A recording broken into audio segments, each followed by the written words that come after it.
В МОЛ Сердика врати отвори нов представителен магазин Sony Center. С него броят на официалните магазини от веригата са вече 5 за България. 3 в столицата и по един в Пловдив и Варна. Най-новото попълнение към веригата е разположено на площ от 50 квадратни метра.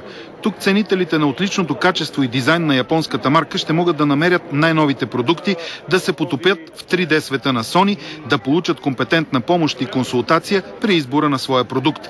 Официалното откриване осъществи лично регионалният директор на Балканите Томохиро Накашима. Присъединиха се и актьорите от филма Love.net Диляна Попова и Захари Бахаров, които представиха най-новите продукти на Sony.